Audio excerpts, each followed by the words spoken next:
أعوذ بالله من الشيطان الرجيم بسم الله الرحمن الرحيم السلام عليكم ورحمة الله وبركاته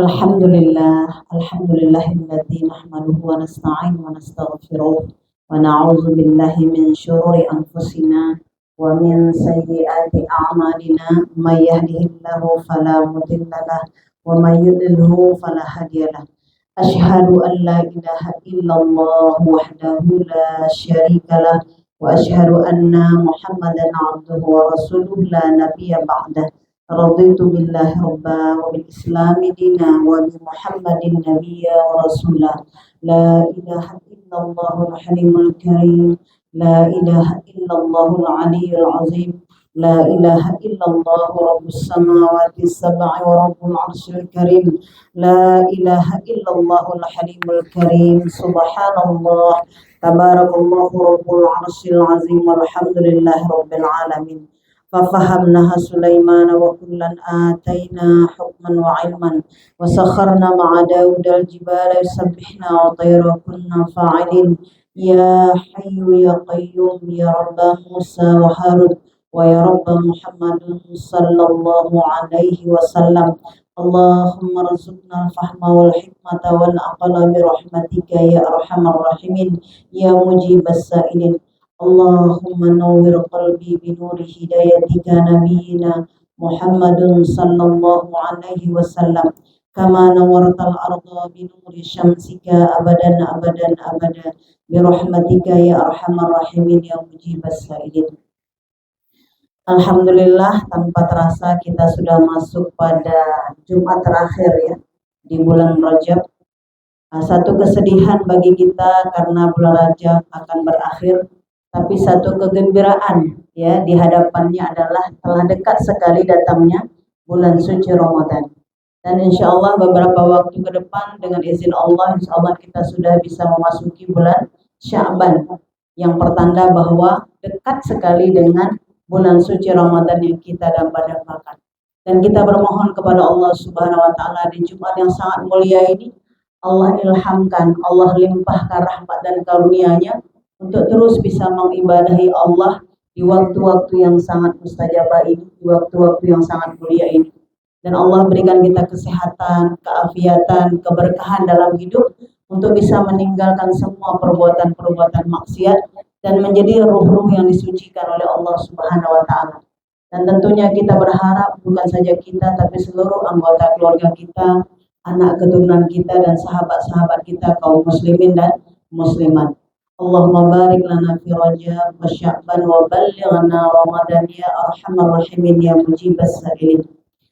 Di dalam bulan Rajab, di akhir bulan Rajab ada peristiwa yang sangat besar sekali yang terjadi yang merupakan satu mukjizat Nabi besar Muhammad sallallahu alaihi wasallam yang ini tidak diberikan kepada siapapun, bahkan seorang nabi pun, kecuali hanya Rasulullah sallallahu alaihi wasallam. Allah Subhanahu wa taala memberikan satu peristiwa terbesar kepada Rasulullah, yaitu peristiwa Isra dan Mi'raj Rasulullah sallallahu alaihi wasallam. Dan Allah abadikan di dalam surah Al-Isra. Ya, diabadikan dalam surah Al-Isra. Surah Al-Isra itu adalah surah ke-17 ayat pertama. A'udzu billahi minasyaitonir rajim. Bismillahirrahmanirrahim. Subhanalladzi asra bi'abdihi lailan minal masjidil haram ilal masjidil aqsa alladzi barakna haulahu linuriyahu min ayatina innahu huwas samiul basir. Kita telah bahas apa makna subhanallah. Subhanallah adalah asma Allah, maha suci Allah. Apa makna subhanallah? Subhanallah itu adalah suci Allah, sangat sempurna sekali bahwa zat Allah itu. Jadi Allah itu adalah zat yang sangat sempurna, sempurna terhadap semua kekuasaannya. Tidak ada cacat sedikit pun pada zat Allah. Sempurna sekali, Allah membuat apapun yang Allah kehendaki. Maha suci Allah dari segala sesuatu yang cacat. Maha suci Allah dari segala sesuatu yang tercela. Inna Rabbi ala siratin mustaqim. Sesungguhnya Allah adalah zat yang sangat lurus. Makanya kalau ada di hati kita rasa-rasa doa kita nggak dikabulkan sama Allah, itu adalah godaan syaitan. Rasa-rasa tidak diperhatikan oleh Allah, itu godaan syaitan, laknatullah. Karena Allah adalah zat yang sangat baik.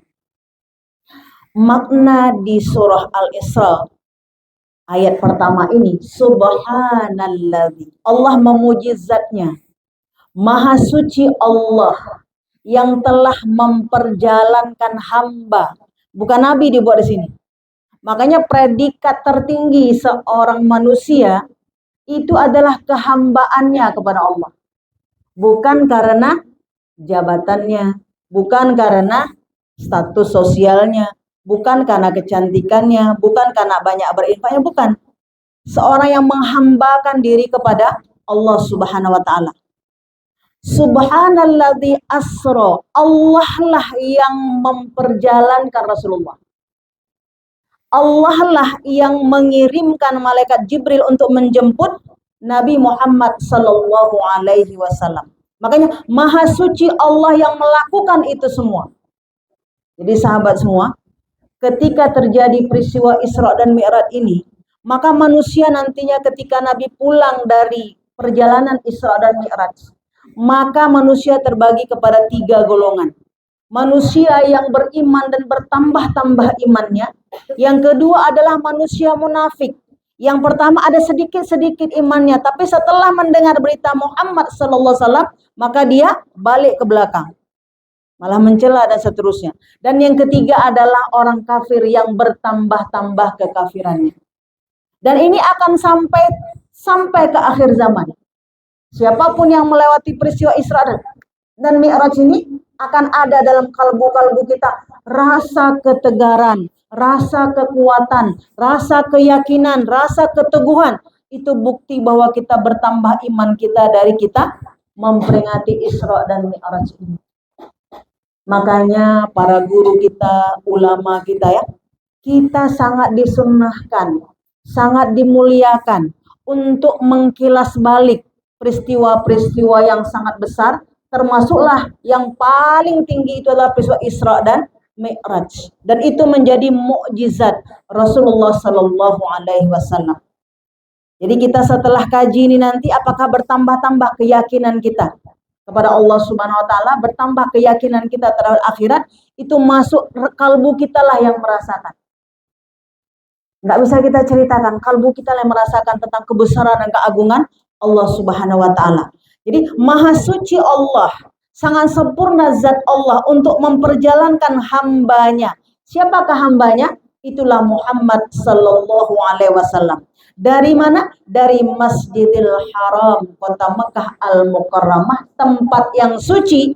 Kemana? Masjidil Aqsa, ke tempat yang suci juga. Cuma predikat kesuciannya berbeda, sampai mengibadahinya pun berbeda. Apabila kita beribadah di tanah suci, tanah Mekah Al-Mukarramah, 100.000 kali lipat. Itu fadilah keutamaannya, ya kan? Nah, kalau kita sholat di Masjidil Aqsa 500 kali lipat. Kalau kita sholat di Madinah Al-Munawwarah 1000 kali lipat. Itu Allah telah melebihkan satu tempat pada tempat yang lain. Nanti di waktu yang lain Allah melebihkan antara satu waktu dengan waktu yang lain, seperti hari ini. Jumat di bulan Rajab beda dengan Jumat yang kemarin. Ini Jumat terakhir di bulan Rajab, ya kan? Nanti Jumat depan kita sudah masuk di bulan Sya'ban, jika Allah izinkan kita melewati itu. Nah, jadi bulan Rajab, bulan Sya'ban, yang tertinggi adalah bulan Ramadan. Itu waktu. Tapi kalau tempat, Masjidil Haram, kota Madinah Al-Munawwarah, dan Masjidil Aqsa. Dan kita pun disunnahkan untuk bisa datang ke Masjidil Aqsa. Tapi syaratnya setelah kita melaksanakan ibadah haji di Masjidil Haram, mengunjungi dulu Masjidil Haram, ya kan? Setelah kita ke Masjidil Haram, lalu kita ke Masjid Nabawi, setelah itu kita ke Masjidil Aqsa. Dan ketika kita pelajari ini, kita berharap kepada Allah, 3 tempat ini bisalah kita melewatinya, bisa kita mengunjunginya insya Allah dengan karamah dan kemuliaan yang Allah beri. Nah, memperjalankan ini adalah dengan waktu yang sangat cepat. Makanya maha suci Allah. Akal manusia belum sampai ke taraf itu pada waktu itu. Kalau bukan karena diberi hidayah oleh Allah Subhanahu wa taala. Kita sudah pelajari tentang ulul albab, Ibu. Orang yang berpikir tapi berpikirnya untuk mengimani Allah Subhanahu wa taala. Ketika jangkauan pikirnya nggak sampai, dia mengatakan maha suci Allah. Lebih daripada itu aku percaya. Karena akalku tak sanggup untuk menjangkaunya.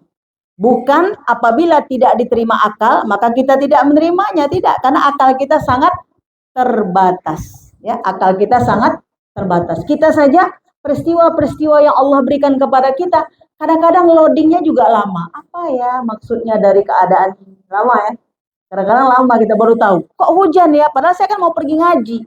Rupanya hujan ini supaya tukang payung laku payungnya.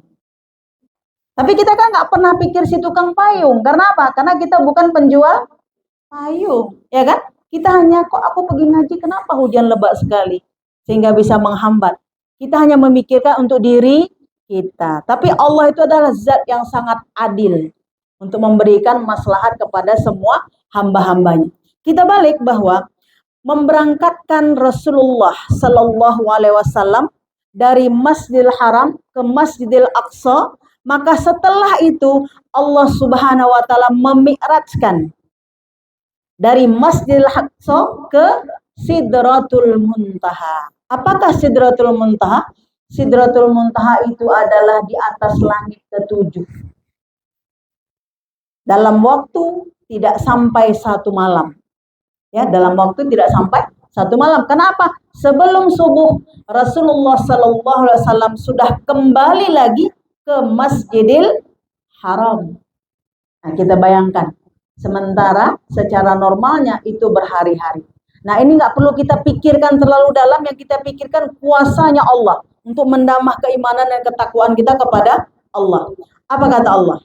Sesungguhnya Allah Subhanahu wa taala wa kana bil mu'minina rahimah, yang melatar belakangi peristiwa Isra dan Mi'raj dari sejarah dakwahnya Nabi kita Muhammad sallallahu alaihi wasallam adalah pada waktu itu tahun ke-10 kenabian terjadi peristiwa yang sangat berduka sekali, yaitu Amul Huzni. Amul Huzni itu adalah masa duka cita di mana istri tercinta Ummul Mukminin Khadijah radhiyallahu anha berpulang kepada Allah Subhanahu wa taala. Wafatnya Khadijatul Kubra yang pada bulan suci Ramadan. Berapa Ramadan, Ibu? 11 Ramadan. Nanti ingat kawan-kawan, ketika 11 Ramadan ini hari yang sangat bersejarah sekali. Penopang utama yang mempercayai dan mengimani Islam pertama itulah Khadijatul Kubra. Jadi kita nanti pada 11 Ramadan kita ingatkan dari sekarang, banyak-banyaklah bersedekah, banyak-banyaklah bersujud, banyak-banyaklah berdoa, banyak-banyaklah kita untuk mencontoh sifat-sifat Khadijatul Kubra. Mulianya Khadijah, wafatnya beliau, maka Allah Subhanahu wa taala mengantarkan Rasulullah ke Sidratul Muntaha. Itu mulianya Khadijatul Kubra. Nah, kemudian kita lihat kenapa sampai semulia itu Khadijatul Kubra? Sampai sebutan nama beliau itu adalah Kubra itu dengan berbagai macam kelebihannya. Kemudian sebutan lain kepada Khadijah itu adalah Ummul Mukminin, yang pertama sekali mengimani keyakinan tauhid daripada la ilaha illallah Muhammadur Rasulullah. Itu yang pertama. Jadi Ummul Mukminin radhiyallahu anha. Kemudian apa? At-Tahirah. Jadi Khadijatul Kubra disebut dengan At-Tahirah, wanita yang sangat suci, bahkan sebelum datangnya kenabian Muhammad sallallahu alaihi wasallam. Ini luar biasa. At-Tahirah, suci. Ya. Jadi kalau anaknya Al-Batul, siapa? Fatimah Az-Zahra. Jadi seorang ibu yang suci melahirkan anak yang suci. Kalau Al-Batul lebih kepada Fatimah Az-Zahra, tidak haid, tidak nifas. Saking sucinya fisiknya dan sucinya ruhnya. Tapi kalau Khadijatul Kubra At-Tahirah, Di tengah kejahilan manusia pada masa jahiliyah kafir Quraisy pada waktu itu, dia tidak tersentuh kejahilan itu.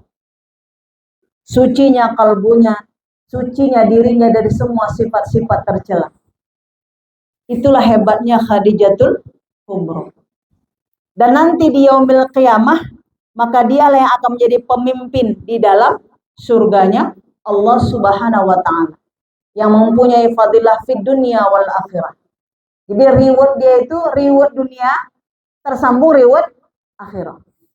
Nah, meninggalnya wafatnya Khadijatul Kubra di usianya yang ke-63 tahun, usia Rasulullah pada waktu masih berusia 50 tahun. Jadi ada kisaran 10 sampai 15 tahun selisih Rasulullah dengan Khadijatul Kubra. Namun fisiknya, ya kan, namun kecantikannya, ya, kemolekannya, kebagusannya, akhlaknya dan seterusnya, maka tidak setara dengan umurnya.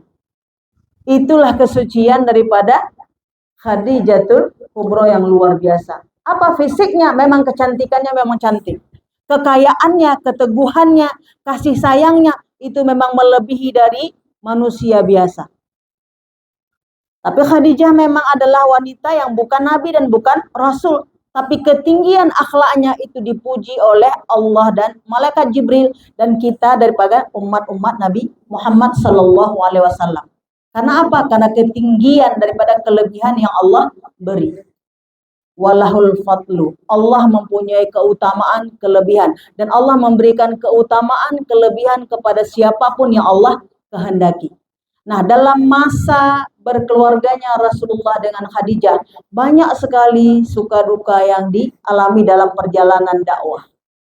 Makanya ketika Rasulullah wafat, ketika Khadijatul Kubra wafat di tahun ke-10 kenabian, itu sangat memilukan fitrahnya seorang manusia, seorang Nabi Muhammad sallallahu alaihi wasallam. Makanya saat itu Allah sangat memperhatikan, Allah sangat sayang, ditambah lagi dengan meninggalnya, wafatnya pamannya, ya, Abu Talib pada waktu itu, maka menambahlah kekerasan orang kafir Quraisy kepada dakwah Nabi kita Muhammad sallallahu alaihi wasallam. Kenapa?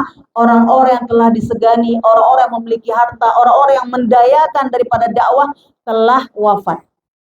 Maka disebut dengan Amul Huzni, zaman yang penuh dengan kesedihan dan ya kesepiannya Nabi secara fitrah manusia. Tapi secara kenabian tidak begitu.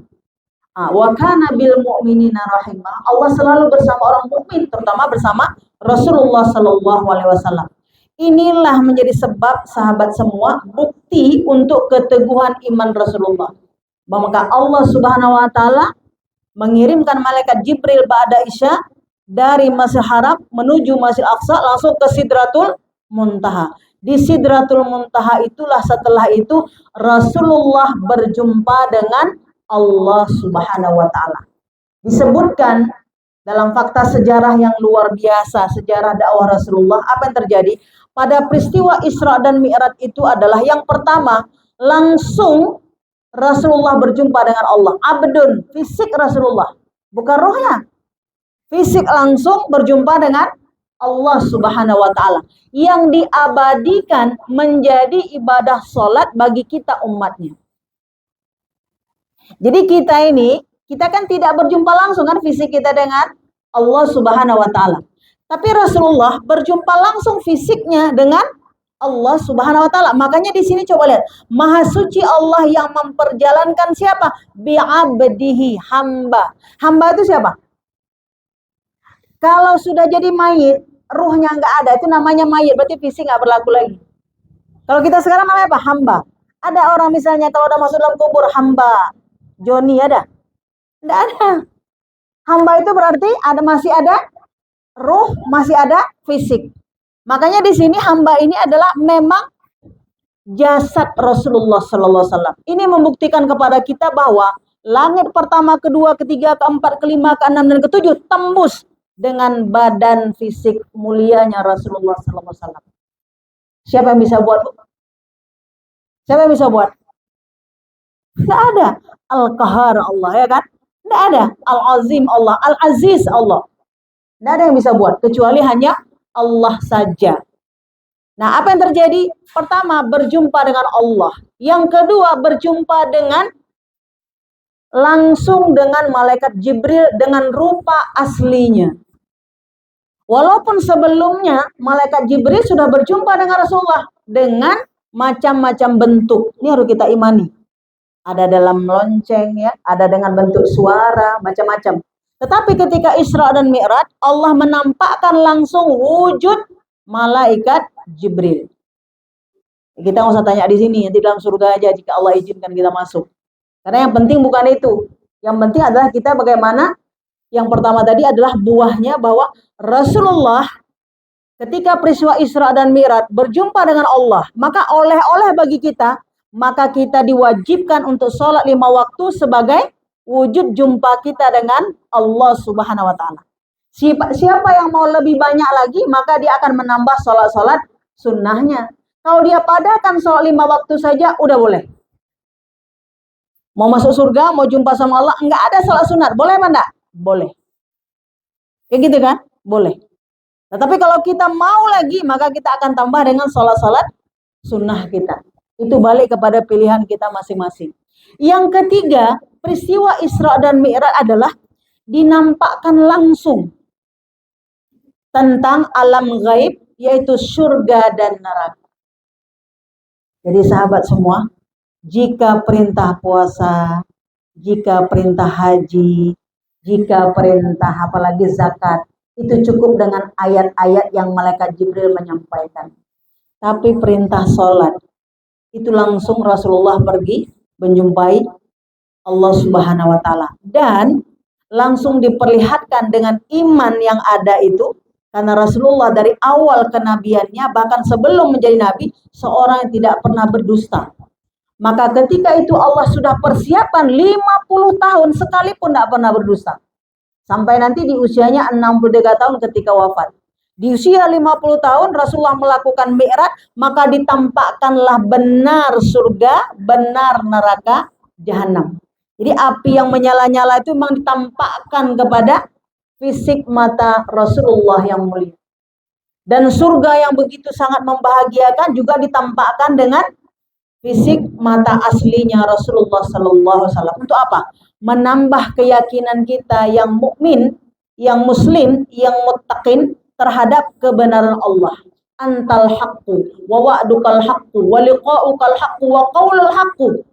Ya kan? An-naru haqqun, al-jannatu haqqun. Kita kan kalau salat tahajud itu doa kita ya. Allah benar.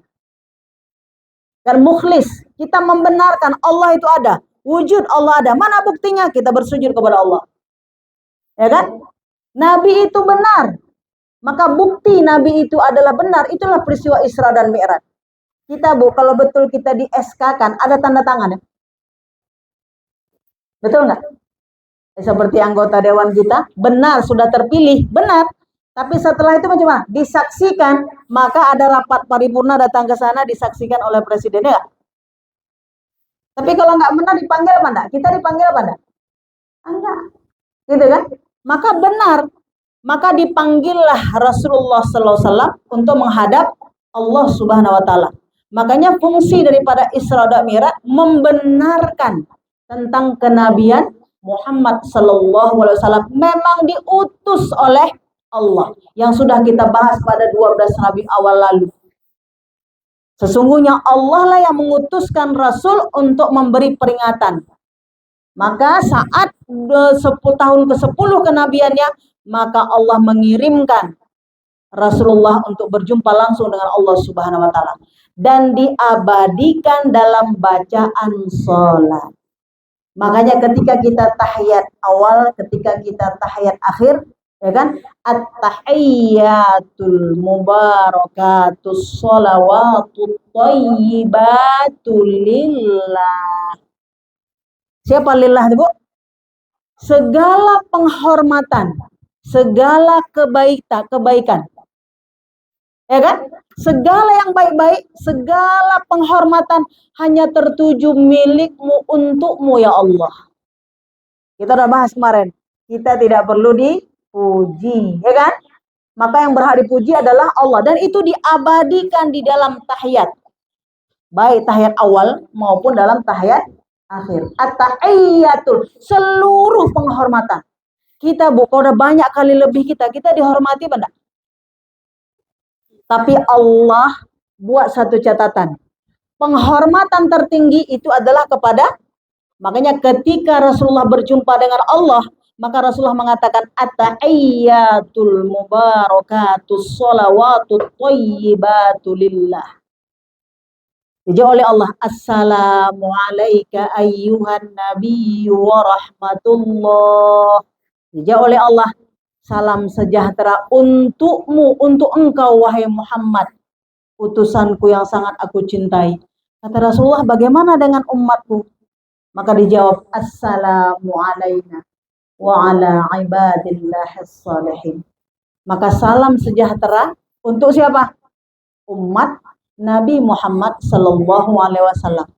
Makanya Bu, jika kita ada password muslim berserah kepada Allah sebagai seorang mukmin, setiap saat kita dapat doa dari keluarga, dari saudara kita yang melaksanakan ibadah sholat, baik kita lagi hidup ataupun nanti ketika kita telah tiada.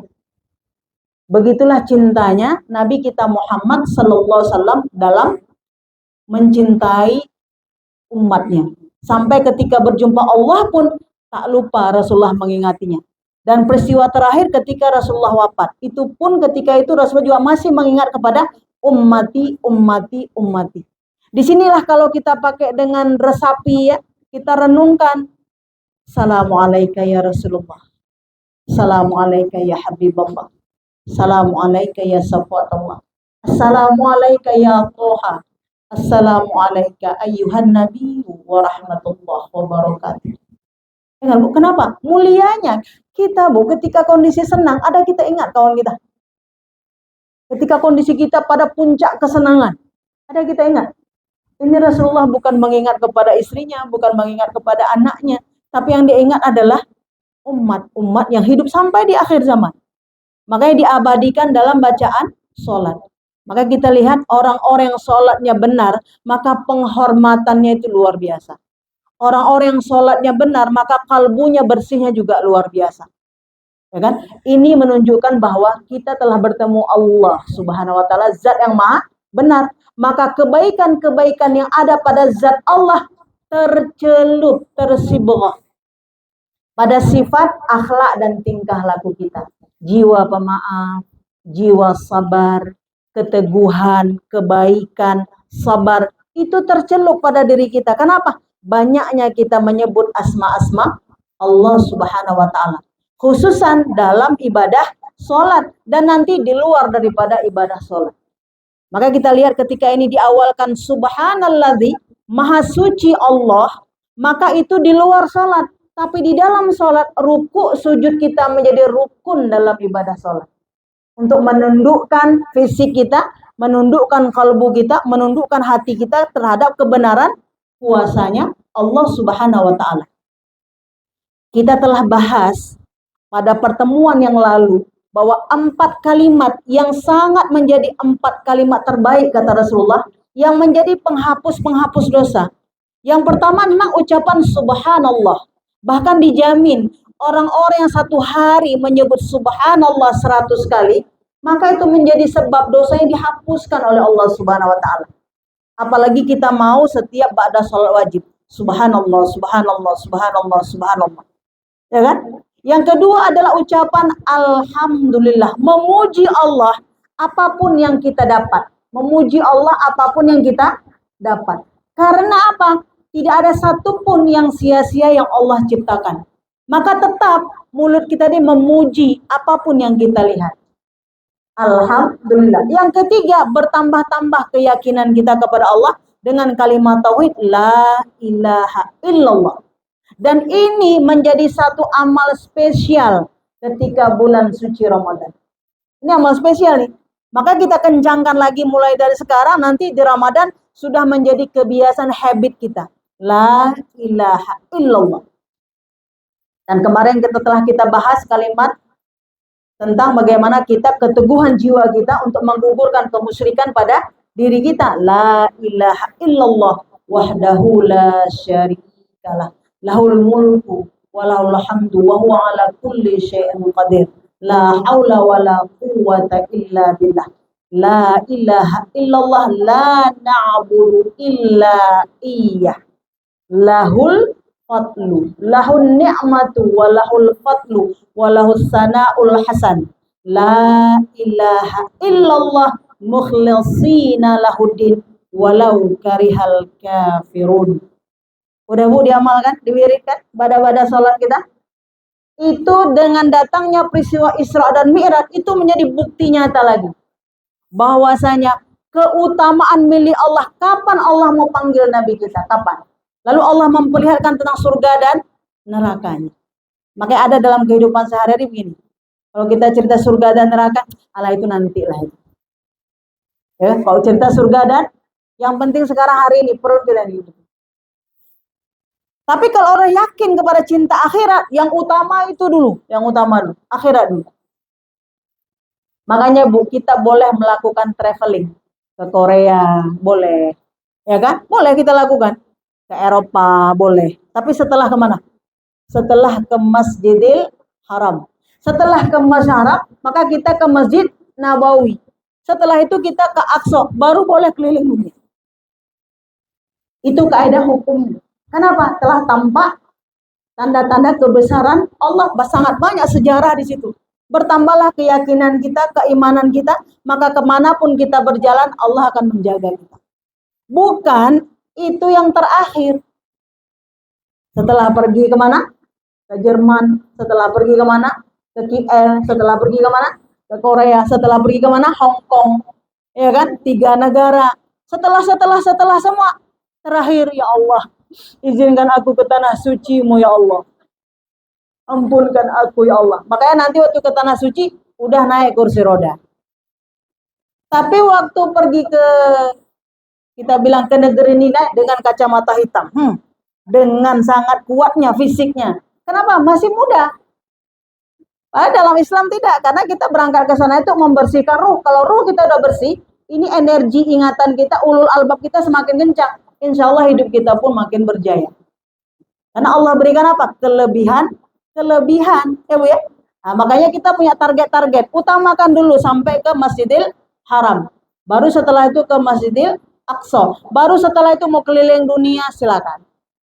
Itu menjadi satu ingatan kita tentang apa? Peristiwa Isra dan Mi'raj yang Allah abadikan kepada Rasulullah SAW sebagai mukjizat yang paling tinggi.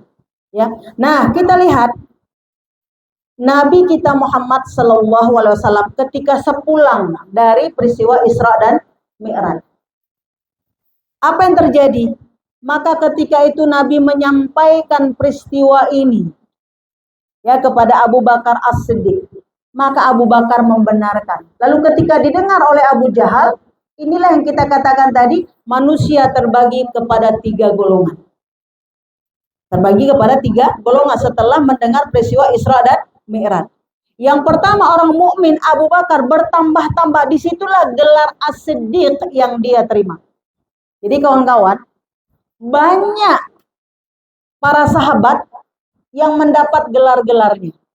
Tetapi yang mendapat gelar As-Siddiq hanya Rasulullah, hanya Abu Bakar As-Siddiq. Peristiwa itu terjadi ketika apa? Ketika pulangnya Rasulullah dari peristiwa Isra dan Mi'raj. Kenapa? Dialah yang pertama membenarkan peristiwa itu. Ini luar biasanya Abu Bakar As-Siddiq. Sementara Abu Jahal dengan kejahilannya, maka pada saat itu mengumpulkan teman-temannya, warga-warga di situ. Kalau ibu nanti pergi ke Tanah Haram, ada namanya Jabal Qubais. Jabal Qubais itu adalah di rumah Raja Fat sekarang. Itu ada gunung ya. Maka di situ bukit yang sangat tinggi di situ, di kota Mekah itu, dekat Haram. Maka di situ Jabal Qubais. Disitulah naik Abu Jahal mengumpulkan orang-orang untuk mempermalukan Nabi kita Muhammad Sallallahu Alaihi Wasallam. Apa dia katakan? Hai Muhammad, engkau bercerita bahwa engkau telah pergi ke Sidratul Muntaha. Sekarang coba engkau angkat 1 kakimu. Angkat 1 kaki. Nah setelah itu angkat 1 kaki lagi. Nah untuk mengangkat 2 kaki saja Rasulullah tidak bisa, apalagi untuk naik ke. Inilah logika kejahilan. Sementara kalau kita ambil sekarang logika kita hari ini, kalau kita bisa nggak kita pergi ke Jakarta? Bisa nggak kita ke udara? Kita nggak bisa. Tapi kalau ada kendaraannya, semut pun bisa sampai ke Jakarta. Ketika semut nebeng di pesawat, sampai nggak dia ke Jakarta? Rupanya semut masuklah ke dalam kantong Kak Nyanya. Kita bilang, semut, kawanku udah sampai. Dia telepon kawannya semut. Hai, aku udah sampai Jakarta. Hai, kok bisa aku sampai Jakarta? Aku masuk dalam kantong Kak Nyanya. Ya kan? Sampai apa enggak? Sampai. Padahal semut kalau berjalan sampai enggak? Enggak berjalan. Enggak sampai. Nah, jadi logikanya naik kan atas. Sementara Allah mengatakan, akulah maha suci aku, kata Allah, memuji zatnya yang telah memperjalankan Muhammad Sallallahu Alaihi Wasallam. Itu Rasulullah bukan jalan sendiri. Jalan dengan siapa?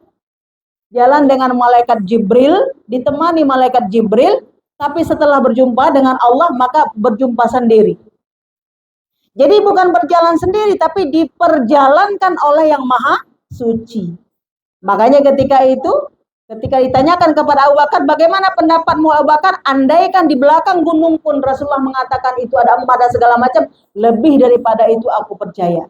Jadi awalnya Abu Jahal itu ingin mempermalukan Rasulullah, ternyata dirinya yang malu. Ya kan? Karena logikanya, kenapa itu bisa saja terjadi dengan kuasanya Allah Subhanahu wa taala. Makanya ketika itu bertambah-tambahlah iman Abu Bakar, bertambah-tambahlah kafirnya Abu Jahal, dan ada sebahagian yang menjadi orang munafik, bertambahlah keraguan mereka. Ya, bertambahlah keraguan mereka. Inilah yang menjadi catatan dalam hidup kita, bahwa Allah Subhanahu wa taala memberikan satu gambaran dari peristiwa sesuai dengan akal masing-masing yang mencerna dan melihat. Bisa jadi bertambah-tambah iman, bisa jadi tergerus iman hanya dari melihat dengan tidak mendapat hidayah dari Allah Subhanahu wa taala. Makanya sahabat, hidayah itu besar sekali, tinggi sekali. Kita harus mohon kepada Allah. Ya Allah, berikanlah aku selalu hidayah darimu ya Allah. Kita mohon selalu. Kenapa? Hidayah itu adalah hak penuhnya Allah. Ada hati-hati yang tersentuh, ada hati-hati yang tidak tersentuh. Ada hati-hati yang ketika kita bersujud kepada Allah, kita menangis ya. Bagaimana memikirkan kuasanya Allah. Tapi ada yang biasa saja dan tidak merasa. Itu adalah anugerah dari Allah. Makanya kan kita rasa ya, sesekali ada air mata yang menetes. Tapi kapan itu? Bisa jadi sebulan sekali. Ya kan? Sesekali dalam sholat menangis, sesekali. Ada yang bilang, saya nggak pernah lah Bu nangis. Kenapa ya? Itu menunjukkan kerasnya hati. Tapi kalau menangis terus, karena apa? Karena rupanya menangis apa? Karena hartanya belum kunjung datang. Itu salah juga. Jadi menangis itu adalah karena memikirkan bagaimana luasnya kuasa Allah dan bagaimana sayangnya Allah kepada kita. Maka kita menangis. Dan bagaimana Allah memberi kesempatan kepada kita, lalu kita diizinkan untuk mengisi kesempatan itu dengan mengibadahi Allah. Makanya kita menangis. Dari sekian banyak manusia, contoh Bu, Ibu pergi haji. Dari sekian banyak manusia, Ibu dipilih bisa berangkat haji. Nggak nangis kita. Lalu kita ini siapa? Yang juga berdusta, yang juga marah, yang juga buat melakukan hal-hal yang salah. Tapi kita diizinkan untuk masuk dalam kelompok haji itu. Ada nomor kloter kita di situ. Itu namanya pilihan. Orang-orang pilihan, tinggal bersyukur enggak dari pilihan itu. Tapi kalau dari pilihan itu ternyata kita menjadi sombong, maka akan kembali lagi ya menjadi satu keburukan, takdir yang buruk. Maka itu anugerah. Jadi kalau ada hati kita hari-hari, alhamdulillah ya Allah, kau beri nikmat. Alhamdulillah ya Allah bisa mengaji. Alhamdulillah ya Allah hari ini bisa duduk di majelis ilmu. Itu kita syukuri. Dan mensyukuri itu harus memang kita ucapkan. Setelah kita ucapkan, baru kita nanti beramal. Ucap dulu. Alhamdulillah ya Allah. Alhamdulillah ya Allah. Alhamdulillah ya Allah. Makanya kawan-kawan, rindu datangnya kita Ramadan, itu bahagian dari kita ada magnet iman. Ya, rindu bagaimana mengibadahi Ramadan, itu magnet iman. Tapi kalau nggak ada rasa rindu datangnya bulan yang suci, macam mana Allah mau mensucikan tubuh kita ini? Nah, bukti rindu kita mempersiapkan amal-amal yang sangat saleh, amal-amal yang sangat sahih. Nanti kita akan bahas. Nah, jadi itu adalah bukti tentang kebesaran dan keagungan Allah Subhanahu wa taala. Makanya perintah ibadah salat menjadi satu buah oleh-oleh yang dibawa oleh Nabi kita Muhammad sallallahu alaihi wasallam. Dalam hal ini kita telah pelajari dulu, tapi kita singgung sedikit tentang surah Thaha ayat 132. Ini adalah mengenai bagaimana Allah Subhanahu wa taala mengatakan kepada Rasulullah tentang pentingnya ibadah salat itu. Maka Allah berfirman, apa kata Allah? Wa'mur ahlaka bis-shalah wastabir 'alaiha. Maka hendak engkau perintahkanlah ahli keluargamu wahai Muhammad untuk melaksanakan ibadah sholat. Kita ibu, ini kan kita pergi kemari, kita harus pastikan anak laki-laki kita pergi nggak ke masjid, ya kan? Kita harus pastikan wa'mur ahlaka bis-shalah. Sebagai seorang ibu, sebagai seorang kakak yang punya adik laki-laki, sebagai adik yang punya abangnya yang abangnya laki-laki, yang perempuan kita ini punya abang kita harus pastikan bahwa abang kita, adik kita, kakak kita, ada nggak dia pergi sholat? Apalagi hari ini sholat Jumat. Kita harus pastikan. Wa'mur ahlaka bis-shalah wastabir 'alaiha. Hujan, semana hujannya? Kalau hujan, bunda hujan, semana hujannya? Andai kita bilang, nak, di luar sana bunda pesan makanan, tekwan yang sangat enak, ambil boleh? Boleh, berarti masih boleh pergi Jumat. Ya kan? Tapi kalau memang badai luar biasa, maka baru ada rukhsah boleh tidak sholat Jumat kan? Tapi kalau rintik-rintik kayak gini nih, dapat kabar ambil sekarang ada tiki di sana, isinya ini sekali. Kita ambil apa enggak? Ada tas branded, ada baju branded, ambil apa enggak kita? Ambil lah, berarti itu belum masuk rukhsah enggak pergi sholat Jumat. Karena untuk dunia masih boleh ambil, ya kan? Coba Bu, misalnya kita ikut PNS. Kita nih baru melahirkan misalnya. Ikut PNS. Pas jadwal itu di tanggal 10 misalnya. Kita baru 9 hari atau apa. Ikut enggak kira-kira kita? Ibu yang jawab ya? Ikut enggak? Makanya banyak ibu lihat orang ikut tes-tes itu diayun anaknya. Ya kan? Diayun anaknya. Itu menunjukkan apa? Pentingnya. Karena apa? Dari lulus itu ada gaji bulanan dan jaminan hidup. Tapi jaminan hidup dunia, ini jaminan hidup akhirat. Makanya pada peristiwa Isra dan Mi'raj itu dinampakkan, nih neraka. Dinampakkan, ini surga. Kita nggak usah neraka dulu lah. Kita tengok aja kebakaran yang kemarin. Kita lihat. Kita ya. Ya Allah, subhanallah, subhanallah. Gitu kan? Orang kafir mengatakan hanya alam yang bisa menyelesaikan itu. Kalau kita, lahu mulkus samawati wal ard wa ilallah turja'ul umur. Milik Allah itu. Kalau Allah mau padamkan, padamkan. Kalau Allah nggak mau padamkan, nggak padamkan. Hai, tobatlah kamu dari peristiwa yang terjadi. Wa ilallah turja'ul umur. Setelah baca surah Waqiah, tambah lagi sedikit lagi. Kita baca 13 ayat setelah itu surah Al-Hadid. Itu disunahkan kita baca tiap pagi agar kita tahu ketika ada persoalan-persoalan kembali kepada mudah sekali bagi Allah memadamkannya. Nah, sahabat sekalian, peristiwa-peristiwa besar pada masa lalu ketika Isra dan Mi'raj sampai-sampai Allah Subhanahu wa taala mempertemukan fisik ruh siapa? Nabi-nabi terdahulu. Jadi ada Nabi Adam, Nabi Musa, Nabi Yahya, Nabi Idris, Nabi Harun, Nabi Musa ya. Itu semuanya dipertemukan langsung dengan Muhammad sallallahu alaihi wasallam. Inilah mulianya Nabi. Bisa berjumpa dengan orang yang telah tiada. Ibu pernah jumpa sama orang yang telah tiada? Ada Bu? Jumpa sama ayah kita, jumpa sama siapa ada? Nah ini Rasulullah bisa jumpa fisiknya kepada yang telah, ini gak kita pikir nih, afala tatafakar, hai, anak kepikir, gitu kan? Kan gak ada dalam sejarah kehidupan manusia bisa berjumpa dengan orang yang telah wafat kan? Tapi Rasulullah pada Isra dan Mi'raj berjumpa. Ini menunjukkan apa? Pada masa lalu mereka juga berdakwah. Pada masa lalu mereka juga berjuang untuk amar ma'ruf, nahi mungkar dan mentauhidkan Allah Subhanahu wa taala. Nah, apa wa'mur ahlaka bis-shalah wastabir. Ibu ingat, wastabir 'alaiha. Perintahkanlah anak-anakmu wahai Muhammad untuk melakukan ibadah salat wastabir, dan sabarlah dalam salat itu. Dan kita kadang-kadang ada ya, ada kadang karena pakaian nanti aja lah salat. Kan agak payah ngambil wudhu ke sana, di rumah aja lah. Ada nggak terasa gitu?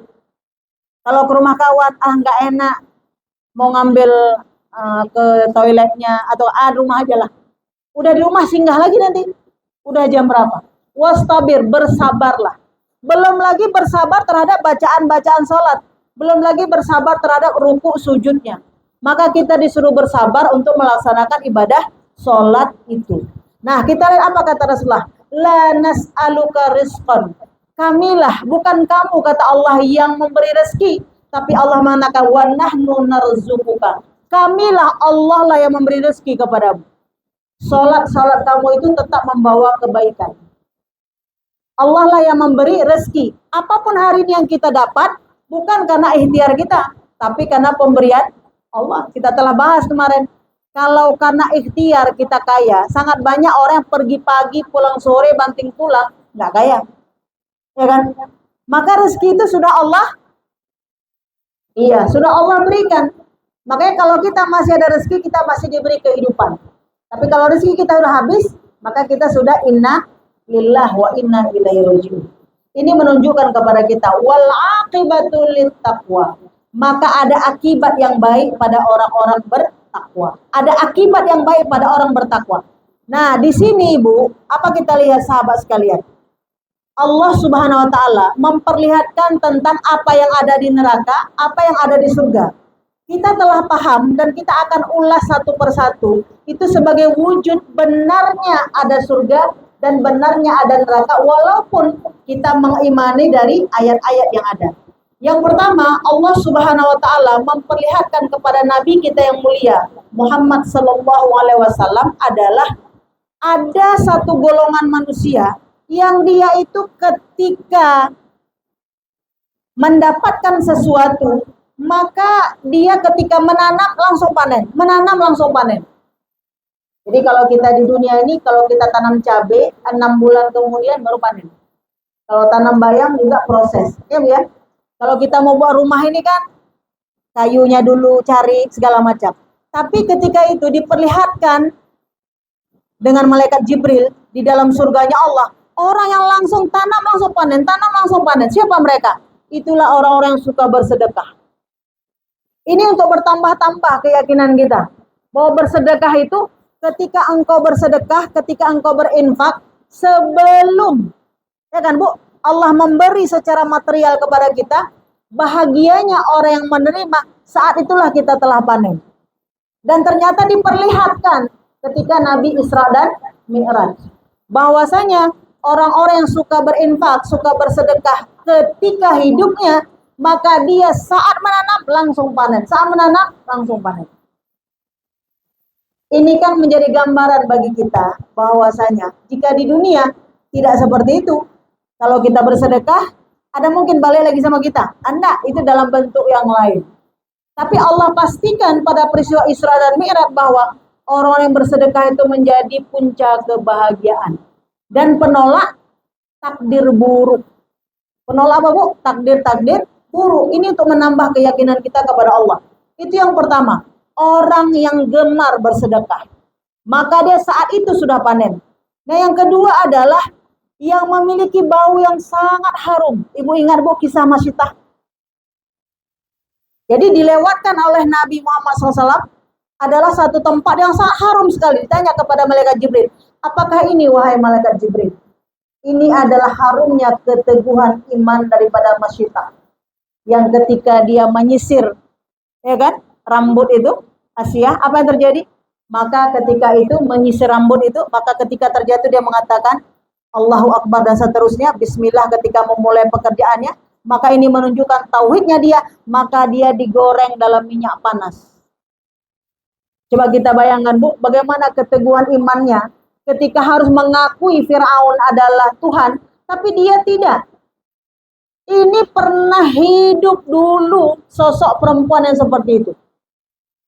Penyisir kan? Kalau kita lihat, ya maka dia mengatakan bismillah, maka dia mengatakan Allahu Akbar. Dan ketika itu, siapakah ia? Itu adalah Rabbku, Allah. Allah adalah Rabbku. Oh, bukan Fir'aun, bukan.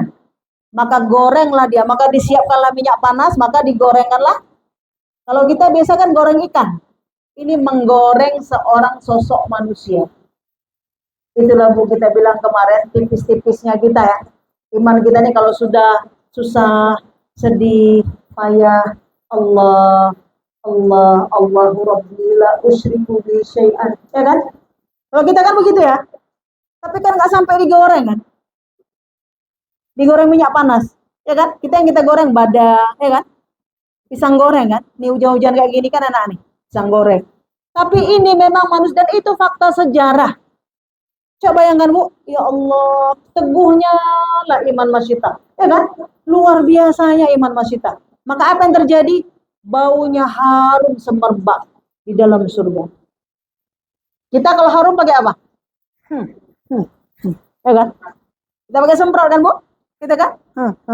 Tapi ini harumnya itu dinampakkan ketika di dalam surga. Jadi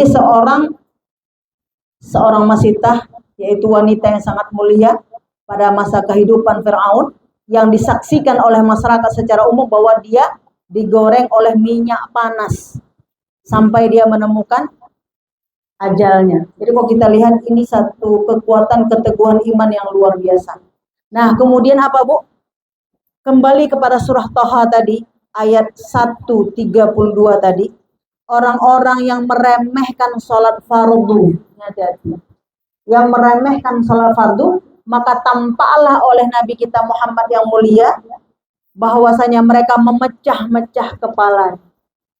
Memecah-mecah kepalanya, lalu jadi kepala baru dan ditimpakan menjadi baru lagi, pecah lagi, maka dipecahkan kembali. Maka itulah dikatakan afala tatafakkarun. Apakah engkau tidak berpikir? Kenapa? Allah yang memberimu rezeki, Allah yang memberimu kehidupan, tapi engkau kenapa tidak kembali kepada Allah? Wujud kembali kepada Allah dengan bersujud, yang pokok adalah sholat wajib. Makanya manusia yang paling kufur adalah manusia yang tidak mau bersujud kepada Allah. Sampai Ibu, manusia yang tidak mau sujud kepada Allah, dia akan disengsarakan oleh kehidupan dunianya dan tersambung ke kekesalan di yaumil akhir. Dan ketika peristiwa Isra dan Mi'raj, itu wujud aslinya memang memecahkan kepala sendiri. Mungkin jika di dunia kita lihat orang memecahkan kepala orang lain, kan gitu ya. Kalau ada orang memecahkan kepalanya sendiri, berarti apa? Berarti dia tidak sadar. Tapi ini yang sadar. Nah, ini digambarkan kepada kita untuk menambah keyakinan kita kepada Allah Subhanahu wa taala. Kemudian yang berikutnya, yang keempat adalah memakan buah zakum. Buah zakum itu dari batu neraka. Ya, batu neraka. Maka dia memakan buah zakum yang panas, pahit. Maka ini siapa? Ini kebalikan dari orang yang pertama. Orang yang menahan hartanya untuk tidak berinfak. Makanya Bu nanti di ayat lain, wa atal mal ala hubbi. Wa atal malu ala hubbi. Maka ciri orang yang dicintai oleh Allah, ciri orang yang mencintai Allah, ada nanti waktu-waktu tertentu, dia itu menyerahkan yang dia sukai, yang dia cintai. Kita masih mau makan buah apel tuh. Memang kita lapar, tetapi ada teman kita rupanya nggak makan dari pagi. Maka buah apel yang harus kita makan tadi, maka kita serahkan sama dia. Padahal kita sangat menyukainya. Itulah wa'atal mal. Dia menyerahkan yang dia sukai. Menyerahkan yang dia butuh. Menyerahkan yang kita perlu juga. Ya kan Bu? Yang kita butuh juga. Kita perlu juga. Ini bukan karena kita nggak perlu. Kita juga perlu. Tetapi karena ada yang lebih perlu lagi, kita masih bisa bertahan. Dia tidak bisa lagi bertahan. Maka kita menyerahkan itu. Itu ciri juga orang yang beriman. Ternyata disebutkan di sini, orang yang enggan untuk memberi padahal dia bisa memberi. Orang yang enggan memberi padahal bisa. Apakah seorang suami kepada istri, kalau dia bisa memberi nafkah lebih, tapi dia tidak menahan rezeki-rezekinya. Sebenarnya suami itu bisa kasih baju baru sama istrinya, tapi dia nggak belikan baju baru. Dia beli rokoknya. Itu hati-hati, buah zakum. Kita bisa sebenarnya kasih pakaian baru untuk anak kita, tapi kita beli emas untuk kita, ya kan? Itu hati-hati, enggan untuk memberi padahal bisa tapi kalau orang yang tidak bisa memberi, tidak disiksa oleh Allah. Karena ada kasab ya, ada ikhtiar, ada usaha. Memang kita tidak ada, itu nggak berdosa. Tapi kalau ada menahan, maka nanti kata Allah, apa yang kau tahan, maka engkau akan makan buah zakum. Buah zakum itu batu dari api neraka, yang pahit, yang panas, yang dimasukkan ke dalam tubuh orang yang memakan, dan ketika memakan, mencairlah seluruh pencernaannya. Dan ini diperlihatkan oleh mata fisik Rasulullah Sallallahu Alaihi Wasallam. Nggak cukup sama ayat, nggak cukup sama ayat, tapi langsung mata fisik Rasulullah Sallallahu Alaihi Wasallam. Ini untuk kita ambil ibrahnya. Bagaimana pahitnya kehidupan neraka. Kemudian yang kelima adalah apa? Yang kelima adalah seorang pezina. Seorang pezina yang dia berhubungan yang bukan pada istri sahnya. Maka apa yang diberikan Allah Subhanahu Wa Taala? Dia menggenggam daging busuk padahal ada daging bagus. Kira-kira kita buat megang.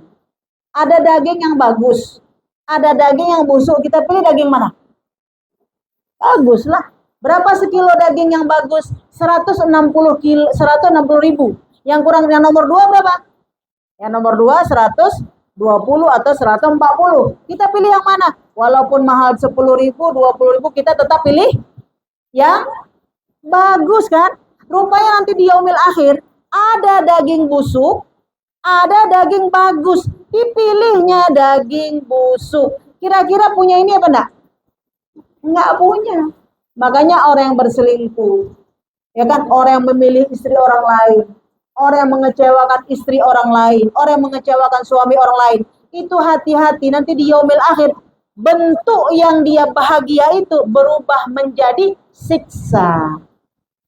Jadi ibarat daging, maka ada daging bagus memakan daging busuk. Kira-kira Bu, di dunia hari ini banyak nggak orang yang bahagia di atas penderitaan orang lain? Bahagia di atas derita orang lain, ya kan? Makanya kita jangan meminta, ya kan? Jangan meminta terlalu tinggi. Artinya apa? Bahwa kisah-kisah per tahunnya menjadi rehabilitasi terhadap moral kita. Dan ini nggak cukup ayat, memakan daging saudara, nggak cukup dengan ayat. Tapi langsung mata fisik Rasulullah dilihat apa yang ada dalam neraka jahanam. Apa yang ada dalam neraka jahanam. Maka daging busuk, daging bagus, dipilihnya daging busuk. Kalau hari ini ada orang pergi ke pasar, Pak, yang mana yang busuk? Aneh nggak orang? Aneh nggak? Boba misalnya mau kenduri, mau perlu 10 daging, 10 kilo ya. Dia tanya, Pak, yang busuk?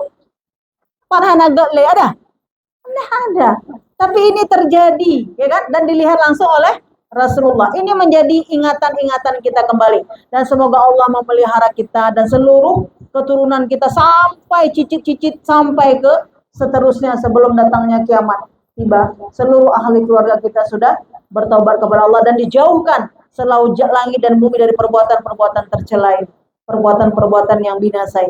Nah, kemudian Ibu, ada bagi seorang yang merampok mengambil hak orang lain, maka itu diibaratkan adalah kayu bakar. Jadi ketika ada orang lewat, maka dia akan berubah menjadi kayu bakar. Sosok-sosok itu adalah sosok-sosok perampok yang tidak menzalimi daripada harta-harta saudaranya, menggilas dan seterusnya. Ini luar biasa. Ini tubuhnya berubah menjadi kayu bakar yang tidak berguna. Itu dinampakkan oleh Nabi kita Muhammad SAW. Nah, yang berikutnya lagi apa? Ini yang mengerikan lagi adalah berenang di lautan darah. Ini memang kita mengimani dengan yang iman ya, dengan iman. Karena nggak terjangkau akal kita. Pernah nggak kita pernah selalu kan pergi ke laut? Nah, bayangkan kalau kita sudah mengikuti periode Isra dan Mi'raj, itu laut air yang kita bisa berenang. Tapi berenang di lautan darah, mau nggak? Jangankan berenang di lautan darah, berenang saja kita bisa tenggelam. Berenang aja kita takut, dia laut yang begitu luas.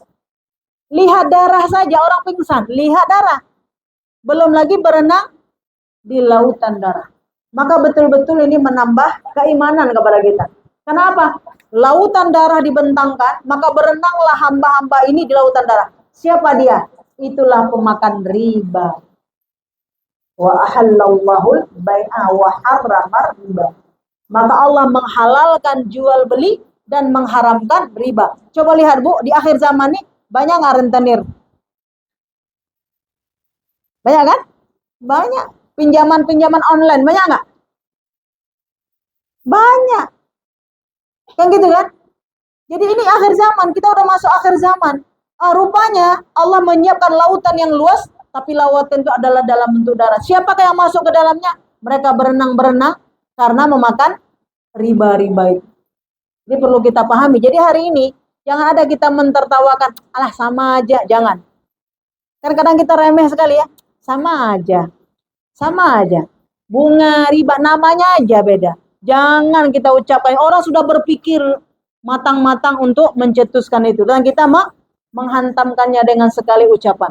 Allah mengatakan, wa ahallallahul bai'a. Allah menghalalkan jual beli, maka boleh kita ambil-ambil untung, tapi Allah mengharamkan riba. Dan kita bermohon kepada Allah, Allah selamatkan kita dari perbuatan maksiat ini. Nah, yang berikutnya Ibu adalah orang yang cinta kepada jabatan. Orang yang cinta kepada jabatan, cinta kepada kekuasaan, cinta kepada amanah-amanah. Akulah ketua, pilihlah aku, hati-hati. Maka di yaumil akhir, Allah nampakkan pada peristiwa Isra dan Mi'raj, dia membawa kayu bakar yang udah berat, dia pikul lagi. Udah berat, pikulnya lagi. Jadi membawa kayu sudah berat, minta lagi, tambah lagi, tambah lagi, tambah lagi. Bu, kita bayangkanlah. Kita kalau misalnya bawa 1 kilo atau 2 kilo barang, kita nggak sanggup. Ada kita bilang, tambah lagi lah, ada. Ada Bu? Enggak kan? Kita misalnya timba air udah 1 ember, lalu kita nggak kuat lagi, kita angkat, kita bilang tambah lagi lah, 2 ember lagi. Pekerjaan gitu juga, kita nggak sanggup, tapi kita bilang, ayo tambah lagi. Maka rupanya di yaumil akhir Allah nampakkan. Dan itu salah satunya adalah orang yang meminta-minta untuk jabatan. Angkatlah saya jadi ini, angkatlah saya jadi. Ada nggak terjadi di akhir zaman sekarang? Iya, bahkan kita beli lagi jabatan itu. Ya kan, berapa? Berapa satu kursi berapa? Ya kan? Ini harus kita imani. Kenapa? Ini sudah menjadi rahasia umum. Ya kan, rahasia umum. Dan kita pun rakyat, 200.000, 300.000, 200.000 lumayan lah, 400.000 lumayan juga. Bisa beli ini, bisa beli itu. Rupanya ini dia nih. Ya kan? Bahwa Allah Subhanahu wa taala akan membuat di pundak kita dengan yang sangat berat dan kita tidak sanggup memikulnya. Auzubillahi min dzalik. Nggak sanggup pikul, tapi minta lagi, minta lagi, minta lagi. Itu adalah orang-orang yang meminta jabatan dan bayarannya bisa dengan uang, bisa dengan iming-iming, bisa dengan ini, bisa dengan itu. Maka Allah perlihatkan pada peristiwa Isra dan Mi'raj. Yang berikutnya adalah mereka yang Allah Subhanahu wa taala memberikan apa? Kuku-kuku yang sangat panjang. Ya, kuku-kuku yang sangat panjang dari tembaga dan seterusnya, itu adalah mereka-mereka yang mengumpat polan begini, polan begitu, polan begini, polan begitu. Maka kukunya dipanjangkan oleh Allah, tetapi bukan untuk apa-apa, untuk mencakar wajahnya kembali. Jadi hati-hati kawan-kawan, kita biasanya kalau udah benci sama seseorang, itu ada namanya namimah. Namimah itu kalau udah benci, maka kalau misalnya ada satu ditinggikan lagi. Udah jelek, dijelek-jelekkan lagi. Dan itu lebih kepada sifat perempuan yang tidak beriman. Ya, sifat perempuan yang tidak beriman. Jadi kalau ada misalnya teman atau siapapun yang jelek, memang udah jelek. Tapi jeleknya ditambah-tambah lagi, ditambah-tambah lagi. Nah, hati-hati bahwa ini ditampakkan oleh Allah kepada Nabi kita Muhammad yang mulia. Dipanjangkanlah kukunya, setelah itu dia mencakar wajahnya sendiri. Kenapa? Karena dia mengumpat dan mencela. Maka untuk inilah kita bersihkan, ya kan, lisan-lisan kita dengan banyak berzikir kepada Allah Subhanahu wa taala. Nah, yang terakhir Ibu adalah Allah Subhanahu wa taala memperlihatkan kepada Nabi kita Muhammad sallallahu alaihi wasallam, yaitu sapi yang keluar dari lubang yang sangat kecil. Sapi tapi keluar dari lubang yang sangat kecil, lalu dia berusaha untuk keluar lagi, bisa apa enggak? Seperti orang bertaubat, Ibu, diibaratkan seperti apa? Mustahil orang bertaubat itu akan tidak dihapuskan dosanya oleh Allah. Sebagaimana mustahilnya kepala onta masuk ke dalam lubang jarum. Jadi kalau kita bertobat, astagfirullah, astagfirullah, astagfirullah, mustahil kita diazab oleh Allah. Sebagaimana mustahilnya kepala onta masuk pada lubang jarum. Iya pada? Mungkin kepala onta masuk ke lubang jarum? Tidak mungkin. Jarum itu kan pasti kecil. Nah, kalau ini dinampakkan di yaumil akhir kebalikannya. Sapi yang keluar dari lubang yang sangat kecil. Lalu dia kepingin masuk lagi ke dalam lingkungannya. Tidak bisa lagi. Siapa dia? Dia adalah provokator. Siapa provokator? Yang memanas-manaskan untuk membinasakan satu kebaikan. Baik aja, hai. Baik aja. Ya kan? Kalau ada orang mau bercerai, dia bilang cerai aja.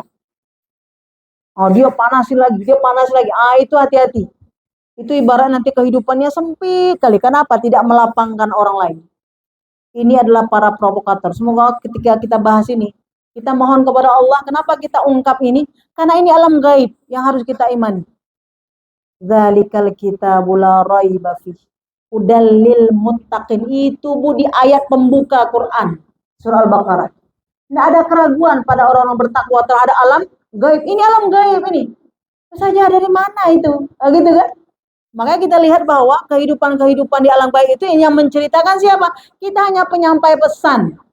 Tapi pesan ini sudah disampaikan oleh Rasulullah dulu ketika pulang dari Isra dan makanya Bu, kenapa orang-orang tua kita dulu setiap peristiwa-peristiwa yang terjadi, PHBI ya, hari-hari besar Islam, itu diingatkan kan? Untuk apa? Untuk menambah keimanan kita kepada Allah. Bertambah takut-takut kita kepada Allah, bertambah yakin-yakin kita kepada Allah Subhanahu wa taala. Disitulah muncul ucapan keempat, Allahu Akbar. Tadi kan 4 ucapan. Subhanallah, alhamdulillah, la ilaha illallah, Allahu Akbar. Allah yang maha besar. Jadi kita kembali ke laptop, jangan lupa bab yang pertama tadi. Allahu Akbar. 4 ucapan yang sangat terpilih dan sangat dicintai oleh Allah.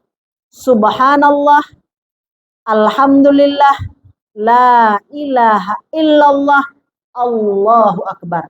Maka waktu kita dengar kisah-kisah Isra Mi'raj, Allahu Akbar. Subhanallah. Maha suci Allah yang sangat sempurna membuat episode-episode cerita itu ya dengan kudrah dan irada Allah. Makanya coba kita lihat, itu dari pertama diutus Nabi kita, dikirim malaikat Jibril, disampaikan kepada Rasulullah, berulang pada tahun ke-10 dinobatkan, maka Allah langsung menjemput Rasulullah sallallahu alaihi wasallam. Dan ingat, ketika Rasulullah mau ke Sidratul Muntaha, itu Rasulullah dibelah dulu dadanya. Makanya pembelahan dada Nabi itu ketika masih kecil, ingat nggak? Ketika bermain-main dengan anak Halimatus Sa'diyah yang Nabi menyusu kepadanya, itu waktu kecilnya.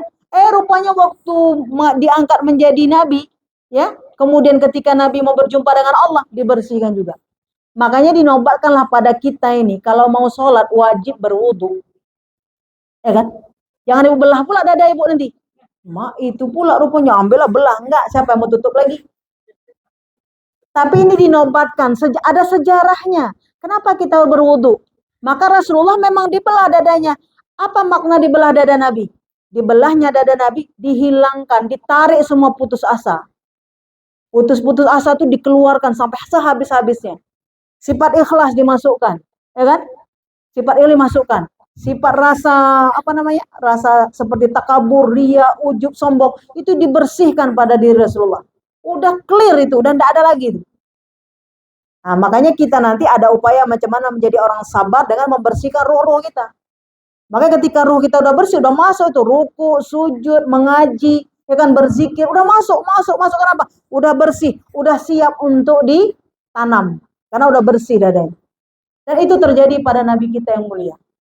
Itu sebelum Rasulullah berangkat. Dan kita pun ketika mendapatkan itu dinobatkan menjadi ibadah seperti berwudu. Maka ketika kita mensucikan lahiriah kita ini, maka pada saat itu juga Allah membersihkan batin-batin kita. Jadi kalau ada orang bertanya, saja macam mana cara membersihkan supaya kita mudah memaafkan? Jauh daripada itu. Lihat masalahnya, coba diskusikan. Bukan. Caranya adalah dengan kita selalu istimror, terus-menerus dalam keadaan berwudu. Maka dengan itu Allah menyejukkan kalbu-kalbu kita. Nah, sahabat sekalian, inilah peristiwa-peristiwa penting yang terjadi pada peristiwa Isra dan Mi'raj, dan ini menjadi mukjizat Rasulullah Sallallahu Alaihi Wasallam. Dan ketika di akhir bulan Rajab, 27 Rajab ini menjadi satu catatan yang paling mulia bagi kita, bahwa ketika ruh-ruh kita telah dibersihkan oleh Allah Subhanahu Wa Taala, siap tanam untuk memasuki bulan Sya'ban. Siap tanam untuk memasuki bulan Sya'ban, menjadi pembiasaan-pembiasaan kebaikan, menjadi pembiasaan-pembiasaan amal soleh. Jadi menjadi pembiasa, seluruh amal soleh itu jadi kebiasaan pada kita. Itu kita budayakan. Salah satunya Ibu, bagaimana membudayakan membaca ayat suci Al-Quran menjadi kebiasaan bagi kita. Makanya khatam di bulan Rajab, insya Allah khatam di bulan Sya'ban. Maka di bulan Ramadan bisa berkali-kali. Karena sudah latih dari bulan Rajab, sudah dilatih di bulan Sya'ban. Maka di bulan Ramadan kita bisa mengulang-ulang dengan sangat cepat. Dengan kebiasaan-kebiasaan yang baik. Mungkin ini yang bisa kita sampaikan sebagai satu wejangan tentang peristiwa besar yang terjadi pada Nabi kita Muhammad Sallallahu Alaihi Wasallam. Mudah-mudahan Allah beri keimanan yang bertambah pada kita, kecintaan kita kepada Nabi yang mulia, Nabi yang sangat suci, dan kita bisa mencontoh sifat-sifat Khadijatul Kubro, seorang yang at-tahirah, seorang yang sangat suci, dan bagaimana Khadijah memuliakan suaminya, memuliakan Nabi yang mulia, sehingga Allah memuliakannya. Dan ini insya Allah bisa kita lakukan dengan izin Allah Subhanahu Wa Taala. Subhanakallahumma bihamdika, asyhadu an la ilaha illa anta, astaghfiruka wa atubu ilaik. Assalamualaikum warahmatullahi wabarakatuh.